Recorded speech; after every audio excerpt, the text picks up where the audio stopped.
bonjour, elle me présente. Galibert de la Duche. Oui, c'est vrai, c'est assez surprenant quand même, Galibert de la Duche, vous me direz. Avec un nom comme ça, eh oui, surtout un prénom. Et en plus avec des particules, eh oui. Là, on des particules, comme c'est le temps, ben, on des pellicules, et puis d'autres, enfin bref, autre chose. Enfin bref, ça c'est pas le sujet. Et c'est pas pour ça que justement, je m'adresse à vous. Alors mes chers Français et Françaises, voilà, j'ai un petit message à vous faire passer. Vous l'aurez bien compris qu'avec mon accent, c'est bien difficile de vous cacher que je suis paysan. Et oui, je suis paysan d'une belle campagne où je cultive depuis plus de 40 ans des produits naturels. La preuve en est, des bons produits que je mange depuis longtemps. Et pour moi, tout va bien.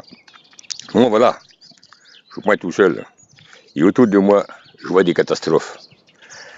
Alors me direz-vous lesquelles? Celles que vous connaissez maintenant, autant que moi.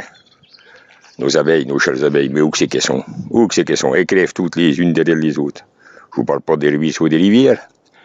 La flotte, alors, elle est pas belle. Et les poissons, il y a dedans, vous n'avez même pas en bouffer un seul.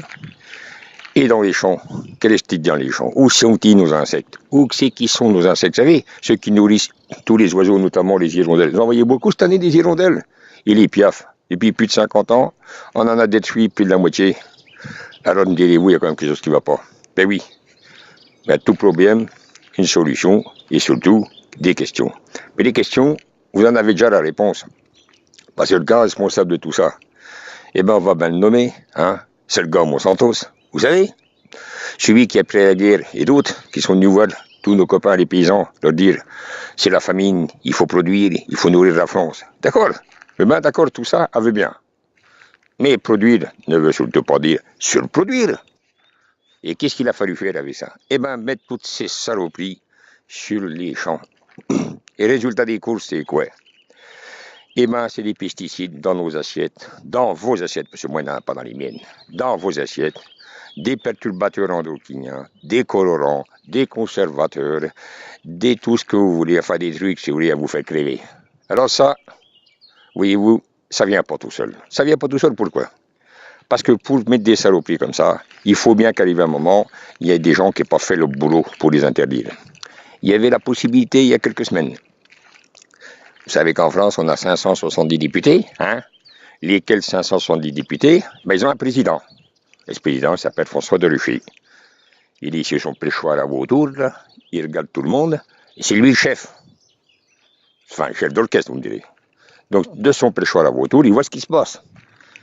Seulement, voilà, on se pose la question, parce que ce gars-là, c'est quand même un petit malin. Quand l'amendement devait être présenté, vous savez, pour signer justement contre l'utilisation des pesticides, en l'occurrence le glyphosate de chez Monsantos, que croyez-vous qu'il a fait, ce petit gars? Eh bien, il a attendu 2h30 du matin, quand la majorité des députés, après une journée, voire des journées de boulot, étaient fatigués, c'est normal, donc sont rentrés chez eux, se coucher, à se reposer, et la majorité, ben, elle était point là. Donc ce petit gars, qu'est-ce qu'il a fait? Il a sorti de son casier l'amendement à 2h30 du matin, et puis au moment de signer, il y avait 60 personnes qui ont signé. Et oui, vous m'avez bien entendu, 60 députés qui ont signé sur les 570. Alors là, moi, je vais vous dire, chers amis, c'est très grave. Du coup, cet amendement n'est pas passé. Et le gars Monsantos, ah ben, il peut se taper la bioche encore un sacré bout de temps, parce que des saloperies, il n'a pas fini de nous en vendre, et surtout de vous en faire bouffer.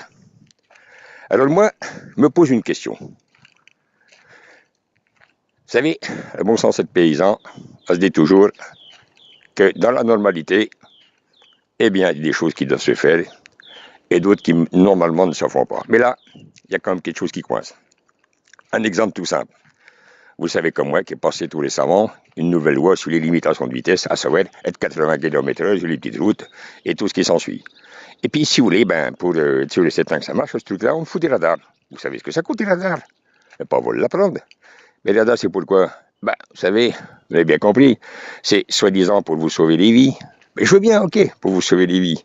Seulement pour vous sauver les vies, eh ben, en vous sauvant les vies, de toute évidence, vous continuez d'alimenter la terre, parce que pourquoi? Ben oui, en étant sauvé de la vie, eh ben, vous roulez dans vos bagnoles, vous êtes flashés par les radars, et vous payez. Donc voilà l'intérêt.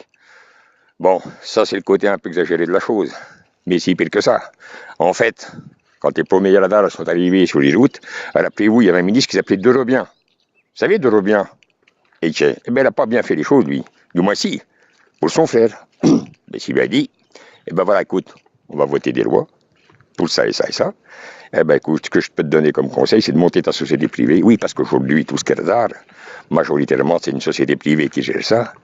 Et je vous dis même pas combien ils s'engraissent, ce gars-là. Mais non, des dieux, combien ils s'engraissent. Enfin voilà. Donc, soi-disant, pour sauver des vies, ce que je veux admettre à la limite, et encore, tiens, à comparaison égale, regardez l'Allemagne. L'Allemagne, ont des routes bien plus grandes que les nôtres, bien plus rapides. Ils roulent bien plus vite que nous. Et c'est pas pour autant des délinquants. Ils ont moins de morts que nous parce qu'ils ont moins de radars en plus. Ah, il y a quelque chose qui va pas là-dedans. Mais c'est pas grave. C'est pas grave. Donc on dépense du pognon, on met des radars, on fout des flics partout. On vous arrête, on vous espionne, on vous taxe, on vous prend votre pognon et on vous dit tout ça, c'est pour vous sauver des vies. Mais en attendant, quand on pense lever des milliers d'autres, présentes et à venir, notamment en interdisant la mise en place dans les champs de produits aussi dégueulasses que le glyphosate et compagnie, eh bien là, il n'y a personne pour voter. Il n'y a personne, il n'y a rien qui est fait, rien. Et ça continue. Alors moi, je vais vous dire juste une chose, mes chers amis. Si vous vous réveillez pas, hein, vous m'entendez bien, si vous vous réveillez pas, c'est l'arbre qui est en face de vous, là, quand vous allez lever les yeux, eh bien, vous allez prendre sur la gueule. Vous m'entendez bien? Vous allez prendre sur la gueule. Mais bon Dieu que ça va vous faire mal. Ici, quand bien même, c'est pas vous qui le prenez, eh bien, ce sont vos enfants et vos petits-enfants. Et là, je peux vous dire qu'ils auront bien raison de vous en vouloir. Parce que vous n'aurez et on n'aura rien fait. Parce qu'aujourd'hui, on fait encore rien. Et on laisse tous ces gars-là décider à notre place. Alors moi, je dis simplement que c'est grave. C'est très, très grave. Parce qu'on n'est pas fait, si vous voulez, pour bouffer des saloperies comme ça. On est fait pour manger des choses naturelles. Voilà, c'est tout. Donc voilà, c'était le coup de gueule de Galibert de la Dèche, du Dèche comme vous voulez. Et écoutez, j'espère à une autre fois pour une autre actualité. Portez-vous bien, bon courage et bonne continuation.